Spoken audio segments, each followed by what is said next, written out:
이 하나님께서 홍수로 인류를 멸절하시는데 또 사람들이 또 하나님을 배반하는 이러한 일을 또 시작한 겁니다. 그래서 여기 보면 첫 번째, 이 바벨탑, 요 교훈이 뭐냐. 하나님을 대적하기 위해서 바벨탑을 쌓았다. 그런데 여기 보시면은 여기 이제 온 땅의 언어가 하나요, 말이 하나였더라. 그러니까 당시에 이렇게 이제 이렇게 아라랏산에 이렇게 배가 이렇게 배가 이렇게 걸렸습니다. 근데 이 아라랏산의 높이는 이렇게 멀리서 보면 이렇게 이렇다 그랬죠. 그리고 터키 땅으로 되어 있습니다. 지금 아르메니아 영토였었는데 뺏긴 겁니다. 1차 세계대전 때. 그 러시아하고 터키하고 이렇게 이제 협약을 하면서 크림반도를 러시아에게 이제 이렇게 터키가 물려주면서 대신 이 아라랏산 지역을 달라고 그랬습니다. 터키가. 그래서 근데 이제 아르메니아 쪽에서는 당시에 이거를 그냥 어떻게 국력이 약하니까 이걸 뺏을 수도 없었고 자기네 땅이었지만 지금도 막 이걸 찾으려고 그랬는데 잘 안 된다고 그럽니다. 그래서 여기 아라랏산에 이게 멀리서 본 건 이렇게고요. 5,000m 정도 됩니다. 약. 근데 이 사람들이 이제 나와가지고 어떻게 해요? 그 당시에 이제 왔을 때 언어가 하나고 또 그 말이 하나였더라. 언어와 말 사실은 같은 뭐 말이나 언어나 비슷한 것 같은데 그래서 여기서 여기 어떤 언어를 썼는지는 우리가 모릅니다. 그래서 여기서 저 아라랏산이 이제 여기 있는데 여기서 시날 평지 쪽으로 이렇게 이제 여기 이제 이 근방으로 내려와서 바로 이제 이렇게 같은 언어를 쓰면서 이렇게 모여서 살게 됐는데 자 제가 여기서 같은 언어를 쓴다고 그랬잖아요. 예, 여기서 시날 평지로 옮겨다가 시날 평지로 거기 거리했다고 그랬죠. 여기 아까 여기인 거요. 근데 이 언어를 사용한다는 거는 제가 이거를 여기서 오늘 이거를 보다가 정말 요 근래에 창조와 진화에 대한 문제가 많이 이제 논란이 돼가지고 심지어는 어느 모 대학 교수님이 이제 여기서 교단에서 제적을 당하고 그랬는데 유신론적 진화론을 주장하다가요. 근데 여러분 과학에서 우리 인류의 역사를 정말 뭐 700만 년 전 그렇게 해서 보면 오스피로 피테쿠스 이렇게 호모 사피엔스 이런 식으로 몇백만 년 전 이렇게 나가는데 여러분 그게 우리 인류의 조상인지 아닌지 우리는 알 수가 없습니다. 물론 과학이라고 해서 그거를 우리 생물학 시간에 가르치고 있고 진화의 증거다 이렇게 하지만은 여러분 이걸 여러분이 아셔야 됩니다. 우리 동물들하고 사람하고 다른 차이가 뭐냐면 언어입니다. 언어. 물론 사람이 그 고대 700만 년 활동에 사람의 비슷한 유인원들이 화석에 발견될 수 있어요. 그러니까 사람이 여기서 진화했다 그랬지만 언어를 사용했다는 증거는 있습니까? 언어는 우리 인간밖에 말을 할 수가 없어요. 동물이 진화해서 언어를 사용하는 건 불가능합니다. 그래서 그렇기 때문에 유신 진화론이라든지 진화론이 성립이 될 수 없다는 것이 바로 우리 여기 언어를 따져보면 압니다. 여러분 어느 동물이나 생물이 진화해서 말을 할 수가 있는 지금까지 우리 동물 중에서 말할 수 있는 그런 동물이 있었습니까? 물론 하나님이 민수기에 보면은 나귀가 말한 거고 특별히 하나님께서 이렇게 저기 해가지고 이제 그런 경우가 있었지만 그거는 특별한 경우고요. 자연이 동물에서 진화해서 사람의 모습 유인원 같은 거 비슷하다고 그러지만 유전자도 그러나 언어는 인간의 언어를 구사할 수가 없습니다. 그래서 이러한 아무리 진화한다 그래도 진화로 이렇게 과학적으로 이렇게 증명한다 그래도 언어에 대한 증명을 우리가 찾을 수 없기 때문에 그건 우리가 진화론 자체가 하나님의 그 창조를 벗어난 진화 자체가 성립할 수 없다는 것을 여기서 보게 됩니다. 그래서 여기서 온 땅의 언어가 하나예요. 이미 이 당시에 이제 언어를 썼는데 어떤 언어인지 모르요. 심지어는 히브리어다, 셈적이다, 셈적어다, 여러 가지인데 우리는 알 수가 없고요. 그래서 이제 이 사람들이 시날 평지로 만나 거기에서 거류했다는 겁니다. 시날 평지. 시날 평지는 아까도 여기 말씀드렸지만은 여기가 이제 아라랏산이고요. 여기서 이쪽 시날 평지로 이쪽 바벨론 이쪽으로. 이것도 확실하진 않습니다. 아마 이제 그쪽일 것이다. 다 이렇게 추측하고 있습니다. 이 사람들이 모여가지고 여기 시날 평지에 모여서는 자 우리가 벽돌을 만들어 견고히 굽자하고 이 벽돌로 그러니까 이제 흙벽돌이겠죠. 근데 이거를 굽는 겁니다. 불로다가 구우면은 이것이 점점 더 단단해지겠죠. 불에다 구우면 단단해집니다. 그리고 그 다음에 역청으로 진흙을 대신하고, 역청. 요건 아마 우리가 보면은 타르라고 그럽니다. 타르. 여러분, 우리도 요즘에 보면은 그 아스팔트 깔 때 이 타르를 사용하잖아요. 검은 거요. 아마 그런 거 비슷할 겁니다.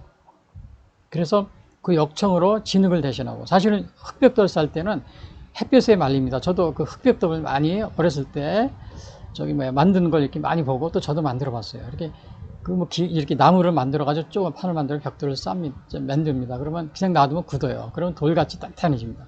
그리고 벽돌을 쌀 때는 흙을 사이에 끼워서 발라 가지고 계속 쌉니다. 그리고 집을 만들었어요. 우리 손자들은, 제가 어릴 때만 해도 그런 흙벽돌 집이 많이 있었습니다. 근데 이제 그거를 굽는다는 거는, 불에다 굽는 건 더 다른 방법이죠. 그게 굉장히 단단해지겠죠. 그리고 흙 대신 그 벽돌 사이를 역청으로, 그러니까 이게 더 단단하게 이제 쌓게 되는 거죠. 이제 그렇게 해서 요거를 쌓게 되는데, 여기서 이제 서로 자기들끼리 의논해가지고, 그걸 한번 쌓보자. 이렇게 한 겁니다. 쌓는데, 여기서 보니까, 자, 말하되 성읍과 탑을 건설하여 그 탑 꼭대기를 하늘에 닿게 하여 우리 이름을 내고 온 짐에 흩어짐을 면하자 하였더니. 그러니까 여기 이 사람들이 탑을 쌓는데, 하늘에 닿게 하고 또 자기 이름을 내자. 자, 이거는 뭐냐 하면 벌써 이 사람들이 탑을 쌓는 것의 목적이 나옵니다. 하나님을 대적하기 위해서. 하나님을, 자기 이름을 내잖아요. 자기 이름. 그 다음에 흩어짐을 면하자. 하나님은 이렇게 온 땅에 이렇게 흩어져서 이렇게 더 번성할 것을 말씀하셨는데, 이 사람들이 이제 홍수로 이렇게 자기들이 한번 했으니까 정말 높이 쌓아가지고 이게 자기들이 모여서 한번 살아보자. 그리고 그러니까 뭐라고 그래야 되나, 하나님이 이렇게 하나님을 순종하고 또 하나님을 따르면서 그런 식으로 이렇게 생활하는 것이 아니고, 인간들의 자기들의 생각, 또 자기들의 하나님을 이렇게 떠나서, 우리 이제 가인과 아벨도 있었잖아요. 가인과 아벨을 보면은, 가인은 하나님을 떠난 그런 생활을 했듯이 여기서도 또 마찬가지로. 그러니까 하나님께서 우리 노아 당시에 그 사람들이 죄악으로 인해서 이렇게 인류를 이렇게 멸절했는데, 근데 이제 이게 여기도 살아나고서는 얼마 되지 않아서 이렇게 정말 노아의 홍수에서 이렇게 이 사람들이 다 죽었어요.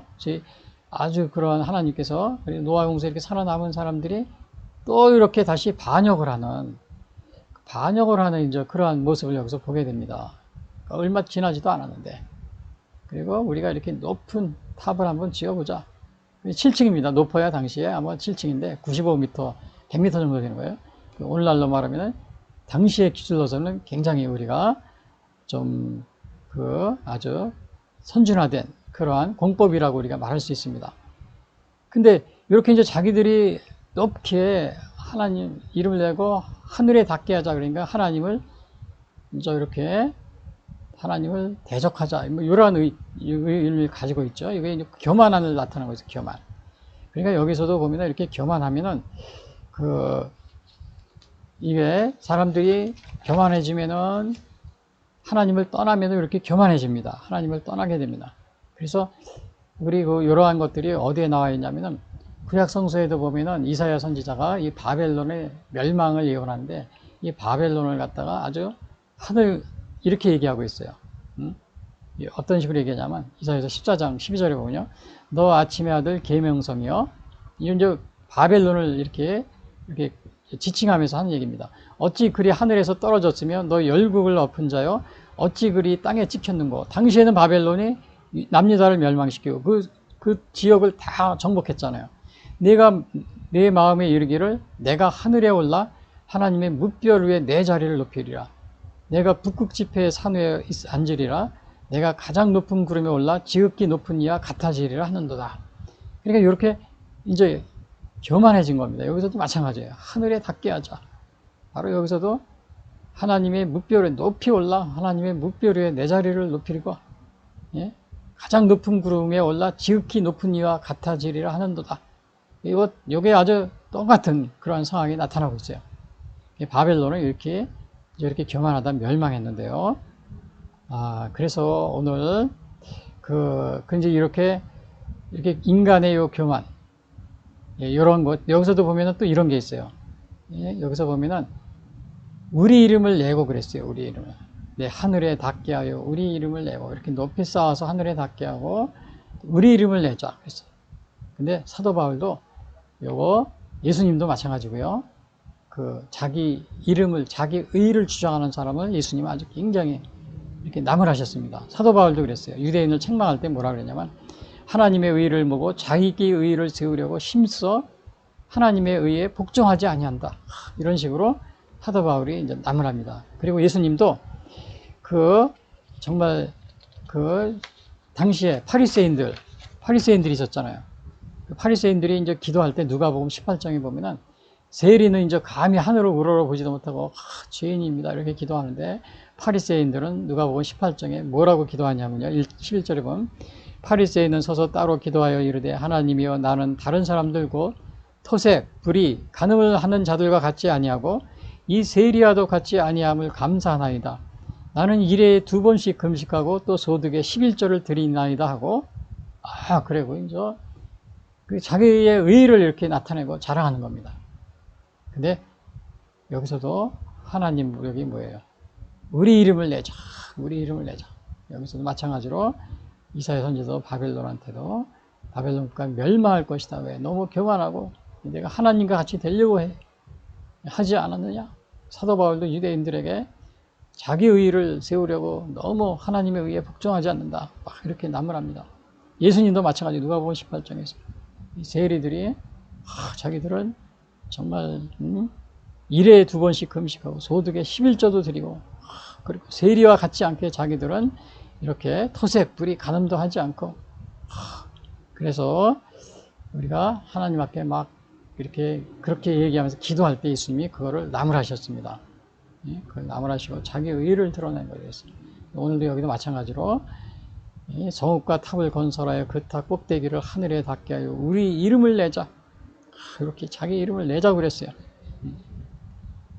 자기 이름을 내자. 근데 오늘날도 보면은 그 우리 주위에 이렇게 하나님과 같게 되려고 높게 되려고 그 다음에 자기 이름을 자기 의의를 세우려고 이렇게 하는 사람들이 우리 주위에 많이 있습니다. 또 개인도 그렇고 또 국가도 그렇습니다. 그 근래 제가 엊그제도 보니까 파리 올림픽, 파리 올림픽이 벌어졌는데 그 파리 올림픽에서 보니까 원래는 이제 올림픽이 그리스 올림피아 거기에서 제전해서 신들께 이렇게 숭배하면서 이렇게 한 것이 그 올림피아 이제 경기였습니다. 근데 그것이 이제 이렇게 우리 로마가 기독교 국가가 되면서 그 이방 신을 숭배하는 거다. 그래 아예 없었어요. AD 400년인가 4세기에요. 그러다가 이제 그게 없어졌는데 19세기에 프랑스의 쿠베르탱 남작이라고 그러죠. 이분이 이제 그 정신을 살려가지고 다시 하자고 이렇게 한 건데 그런데 사실 여기에서 이제 전 세계 국가들이 이것을 같이 하지만 거기에 이 그리스 올림피아의 우상 숭배적인 요소를 제해버리고 순수한 그 스포츠 정신으로 이렇게 돌아가기 위해서 이렇게 제정한 건데 사실은 그 처음에 성화 봉성을 처음에 시작하는 것이 그리스 아테네 올림피아 신전에서 해오잖아요. 그래서 그거를 갖다가 이제 올림픽 개최부에 이렇게 붙이고 그러는데 그래서 어떤 의미에서는 사실은 AD 4세기의 로마 제국이 기독교를 국교를 한 일에는 그걸 아예 없애겠어요. 이방 숭배라고요. 근데 사실 오늘날 이렇게 다시 부흥해서 이방 신적인 요소를 없애고서 그렇게 한다고 하지만은 우리가 올림픽 성화 처음에 불을 그리스에서 신전에서 이렇게 채취해 오잖아요. 채취해 오고 물론 각 나라에서 그렇게 신적인 우상 숭배적인 요소를 개막식 때 또 올림픽 기간에 전혀 드러내지 않습니다. 근데 이제 지난번에 엊그제 파리 올림픽 이제 이렇게 개막식에서는 본 경기장에서 대게 했었는데 하지 않고 그 개막식에서 그리스 디오니오스 술의 여신인가요?